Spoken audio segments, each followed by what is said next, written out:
So nobody is perfect. Eventually, as a TO or a tournament organizer or a community host of some kind, you're going to encounter just backlash or just even so like weird vibes from players, and it's going to be stressful for you. This backlash is either going to come from like in-person events or online forums, social medias, whatever. This video is going to help guide with kind of like the mental things. We're going to explain why people act the way they do just a little bit, and I hope this helps anybody. Honestly, it could be for TOs, it could be for players too. A little bit. We're gonna get right into it. So, I want to start. Oof. Let me bring up my little notepad here. All right, you guys see the little mouse? Yeah. Let's jump right into it. I want to go over the very first part, which is why does this even matter? And I think this is important to go over right away because what I'm going to be talking about is going to be a lot of small things. These small things are going to add up over time. They add up over time. And eventually, you know, you're going to get to a point where you got to release stress somehow. And so if you don't release this stress or deal with this stress in a healthy way, you might end up like kind of exploding on someone who doesn't expect it. Might end up being overreacting on someone who doesn't deserve it. And that's going to make you look bad as a tournament organizer or, you know, as a player in general. But stuff like this happens. Even I used to do it all the time. I freak out all the time. Poor Lunala. I blew up on Lunala one time, and she did not deserve it at all. But it matters. You need to get rid of these small like stress buildups in healthy ways. But I hope that kind of like solidifies why that's important. So I can get into the first real point here. And this first real thing I want to talk about is explaining why people get upset. So the reasons upset and talk to you about it. So here's the thing. Players, and I'm going to go over like assuming that you're going to be in more so like a competitive scene. So this might not happen if you're just playing Magic casually with people. So these first couple of things are going to be more so towards that. And the big main reason people complain at you is because they are truly mad at themselves. They're not mad at you, they're mad at themselves. So I'm more so talking about people like this. Let's see. So people that complain about tournament seating. People that complain about best of fives or bigger tournament sets not happening sooner. And by the way, if you're in chat and you feel like this applies to you, I'm not calling out anybody individually. I'm just explaining things because that's just how it is as a TO. Everybody's going to deal with this. Everybody complains about something, some part in the tournament. Complains about bad matchups, bad MUs.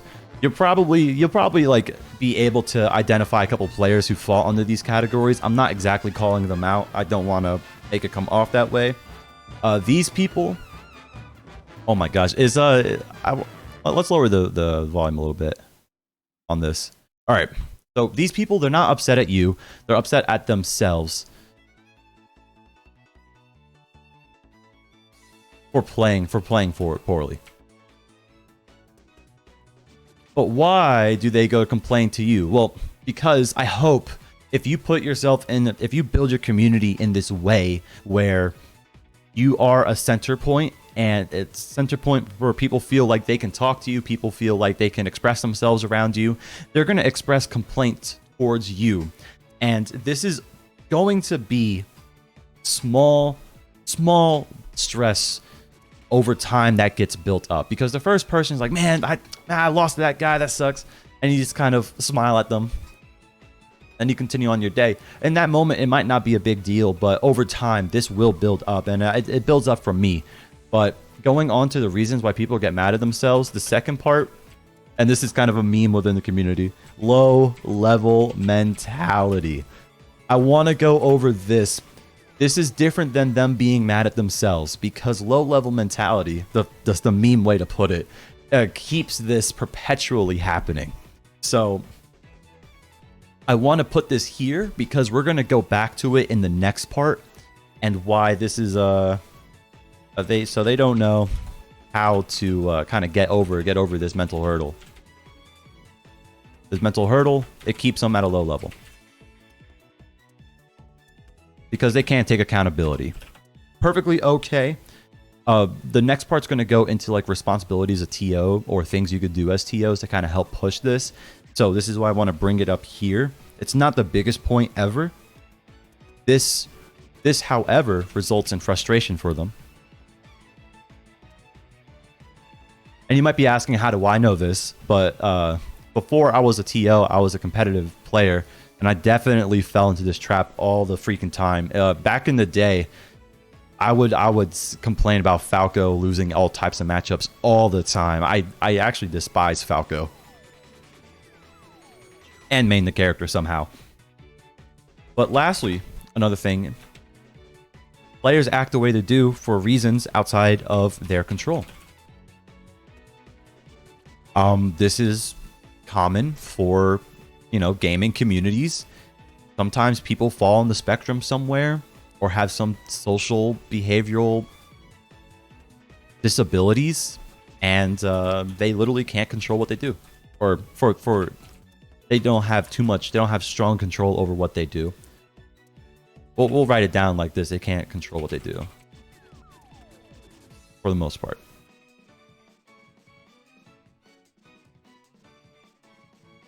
This is stuff that's outside of your control entirely, but and when I say like certain things they can't control, I don't want this to take on the aspect of big things like throwing controllers or screaming, or like really big disruptive things. I'm more so talking about just small, minute things. I don't want to get into details on this third issue here, but sometimes you just have to understand that sometimes things are outside of their control, and as long as they're not breaking rules, like, you have to deal with that. And this is why we're talking about this. So now that this part is over, we get the chance to move on into another. The next step in all of this is kind of your role as a TO. Because you're a leader of a community, and you should have this mentality where you kind of want people to improve. You want people to grow in certain ways. And we're not talking about how we're dealing with stress yet, but trust me, we're going to get there. So your role as a TO. And I know I just said you should have this mentality of making sure everybody, like, nobody is down bad or complaining too much, but I'm going to completely contradict myself instantly and say you are not responsible for how people feel. That's a very big thing. Of course, your goal is to make this community a place where people can feel comfortable and stuff like that, but like, you absolutely cannot make everybody feel you can't please everyone. You absolutely can't please everyone. Someone is gonna get mad somehow. It's gonna happen. You just gotta deal with it, and you have to deal with it in healthy, productive ways. So one thing a TO can do in this situation, right, is helpful advice in this way. I'm going to talk about this very briefly. Helpful advice, like positive outlooks, stuff, anime stuff like work harder, or if you work hard, you'll see your results. Things like that, of that nature. Helpful advice is something that you can do, but sometimes you might have to keep it real. And we'll touch on this a little bit later in the next step. Actually, I should have put this here.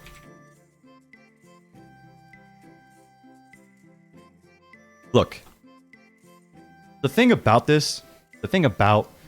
being a tournament organizer, for me, I for the very long time, I wanted to please everyone. I don't like the idea of banning players. I don't like permanently banning players. I don't like the idea of like muting them in the Discord for a week because of some stuff that they say. But these kids are, people be tripping.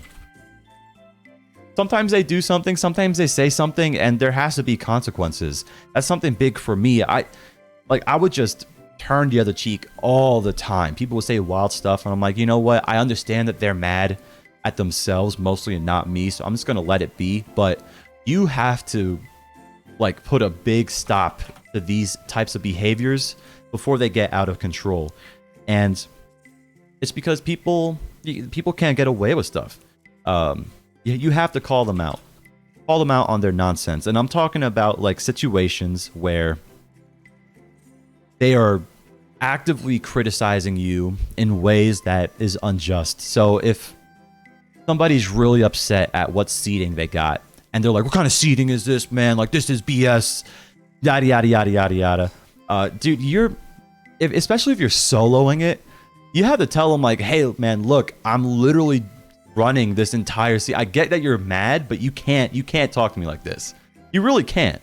You have to put your foot down and stop this stuff from happening, and try to at least turn the situation into a more positive one. Like, hey, if there's anything I can do better, let me know. But you have to talk to me in a way more constructive way, because you're doing everything. You're a community leader. You're a tournament organizer, right? So you're running the tournament. You have to seed. You have to make sure everybody, like if people come from a certain region, then they can't be seeded up against each other early. Sometimes stuff like that happens, and you're never gonna seed a perfect bracket. It's gonna be so rare. So somebody's gonna get mad, but the more you put your foot down about things like this and change things, a good way to describe it is like making things less confrontational. Making things less confrontational and turning it into a more positive like communication experience. This is gonna save you a lot of stress down the road. It's gonna work wonders for you, and especially if it's online, and which is something I want to talk about in the next part here. Especially if it's online, you want to keep things to minimize things getting de-escalating. Yeah, to maximize de-escalation, you want to keep it as private as you possibly can, which leads directly into part 4 about this. So now we're getting to the meat and potatoes of it.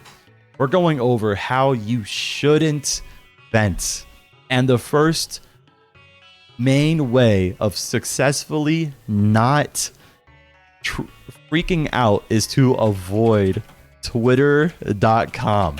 Okay. Twitter.com. Avoid it at all costs. Do not vent on Twitter. Or insert social media here. Insert social media here, like Discord, public server, Facebook. Don't do it. Why? Because Twitter children don't care about your feelings. They don't. Even if you make a post and all of those comments are completely positive experiences and they're just wishing you the best, there's going to be one person who's going to make some trolly remark because they just don't understand like social cues at all, and they're on Twitter and they're anonymous, and they're going to start like kids are going to start flaming you. They're going to sense some weakness and troll you relentlessly. It's gonna happen. This is why I avoid Twitter, ranting on Twitter as much as I can, because I know ultimately like a lot of people care, but man, It's a public platform. Somebody's gonna just clown on you. It's never gonna be a good thing. It's like a double-edged sword. If you really want somebody to talk to, you need to like personally reach out to individuals.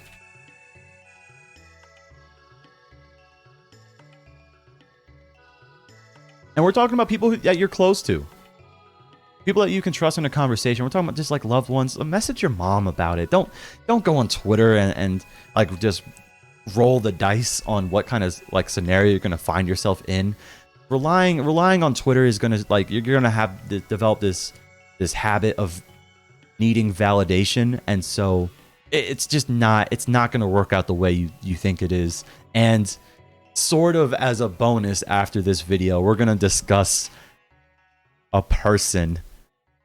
It's not gonna go on YouTube, but we're definitely gonna discuss a person and how Twitter worked out for them.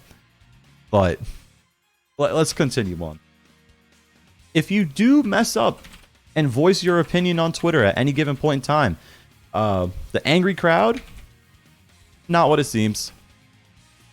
If you're the person that goes on Twitter and you get blown up by a million trillion people, you just say things like, I don't know, oranges are mid, and a lot of people start blowing you up for it, I assure you, you're never gonna even meet like 99% of them. These types of situations are, I believe the phrase is like a flash in a pan.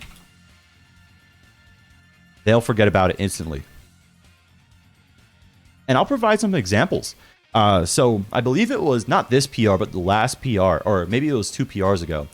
So we put out a PR that said that off the idea that every single person was going to be on the PR. Now the top 10 were going to be ranked, and I had the idea of categorizing everybody else into into tiers, or maybe it was somebody else's idea that I okayed, and I put tier A, tier B, tier C, and tier D, and I made I had somebody make the graphic and I posted it. And the idea that I wanted was, hey, this is post-COVID, where the community came back together after this crazy like 3-year-long event, and we're back and stronger than ever. That's fantastic. Let's shout out everybody in this graphic. It goes on twitter.com. I'm saying twitter.com on purpose. It goes on twitter.com, and instantly everybody is like, Lamo.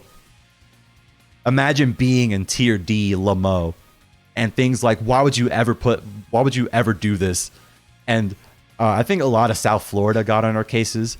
The players in the region were really motivated. I remember a lot of people saying, like, I want to make it to tier B or tier A at the next season. I want to be in tier D. It motivated the right people. But twitter.com, those people were outrageously angry. They were saying, like, there's no way you came up with this idea. There's no way.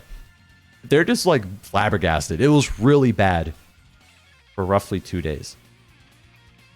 And the people who helped me run events, there it is. That was a cool PR. Yeah, it was a cool PR. The people that were helped me run my events, they're messaging me and they're like, dude, this is a terrible idea, bro. Like, the people on Twitter are getting really, really angry about this. And I had to jump in. I remember I was watching some movie. I went to a friend's house to watch a movie with like a group of people, and somebody was freaking out. Somebody was telling me I should make some post about it because somebody retweeted it and like 50 people liked it and whatever.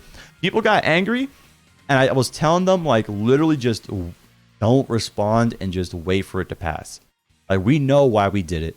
Was it a mistake to make the tiers lettered? Imagine if there was a tier F. Yeah, that was a mistake, but the way people were talking about it, they were like, you would think oh, our credibility was gone, and Vero Beach is just this awful, stupid region ran by morons. Literally a week later, nobody cared about it. Now, at the time, I knew that it was not I didn't care about it, but a lot of people around me did care, and I just had to tell them this is ridiculous. Don't care about it. And And here's why you don't care. One, they'll forget, and two, going to the first part there about you're never going to meet 99% of them. The other 1% that you do meet are going to be the nicest, most approachable people you have ever met. I promise you. People are tough on Twitter, and then they come to that event and they're like, "Thank you for running the event, sir." That's how it is. And that's no shot at anybody. It's just people on Twitter speak their mind, and they're just not like, they're not going to be so confronting in person. And it's totally cool. It's like, yeah, sometimes you just get clowned on, and they don't even like mean the words they say. So if you just think about it like that, you have nothing to worry about, even if you do go on twitter.com. But I would avoid it. I would avoid it because they still don't care about your opinions. And even if you understand that it's not a serious thing, it's still something small that can build up over time, right? So twitter.com, completely avoid it at any and all costs. Which leads us to our final part before our super hidden part, where I'm going to definitely end the video on YouTube. This final part is how do you vent? How do you do it? How do I do it? Do I freak out and like kick my dog? Yeah, I don't. I really don't. And a big part about successfully venting is you want to avoid bottling up your personality. I'm giving up on capitalizing the first letter of each word here. And yeah, it's counterproductive. It's going to sound like it because my role as a community leader should mean I have to act in certain ways. And that it's true, but I'm still me and I have my flaws. And your community is going to be accepting of your flaws eventually. And you just have to like be yourself. Be yourself can relieve a lot of stress. Like, I'm going to be honest.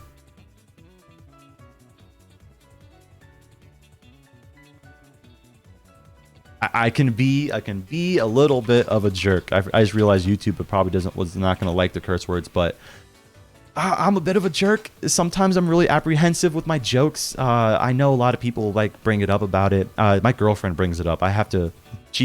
Sometimes I clown on her, and it actually hurts her feelings genuinely. But you know, I'm kind of a jerk. But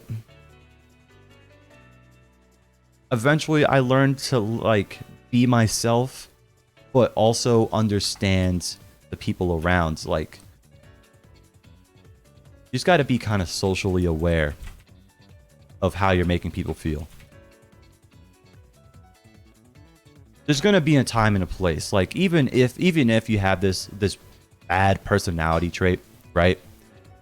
You can express that in a healthy way because you want to be growing as a person, right? So you don't want to be a jerk all the time. But sometimes you're just messing around with your friends and you're saying things, and you could say something that's really mean, but if you say it to the right people, they're gonna be able to handle it. But if you say it to other types of people, they might actually think you're serious. And so this is where being socially aware kind of like files into it. So, you know, understand how people feel and understand who you can't get away with stuff with.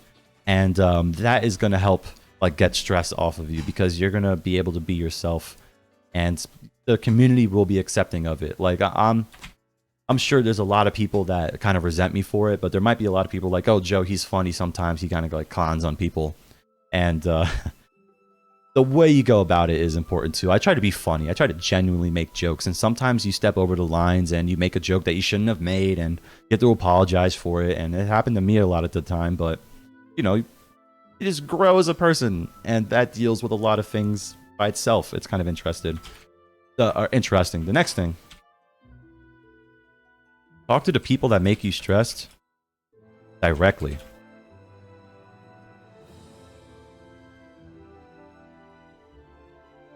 Oh, this is like de-escalating or just being confrontational. It's never it's not like a bad thing. You just kind of like, just get over it. Let me explain, right? You want to let people know how they make you feel when they say certain things. So if I get somebody and they're complaining about like, oh, I have fought this person 7 weeks in a row, that's not like true. And I'm like, hey man, I get you're upset, but like, I have to run this tournament, please. I'm doing a lot of things. Just don't. I'm trying my best. You need to talk to me about it in a different way, or help me in some degree, because this is not gonna work out for anybody. A big. It's best not to name names, but people do it, and it's not their fault. And this sounds like a common sense thing, but a lot of people aren't really confrontational in nature. As a tournament organizer and community leader, you're gonna have to learn how to be like healthily confrontational, and so yeah, like my last video, the analogy of just like jumping into the pool, it's gonna be like that again. Just tell people, because you need to stop those behaviors from happening. Otherwise, it's going to continue, and then that stress is going to keep on building up, because you have to deal with everybody getting mad at you. And now you've developed this like this idea in the community that it's okay to talk like this, and now more people are going to start talking like that. It's going to be awful. You want to avoid that. You want to put your foot down and stop people in their tracks, and or at least like turn it into something that's healthy. So yeah, there's that. And the last part here, what helps me de-stress from a lot of things, is taking a step back from everything.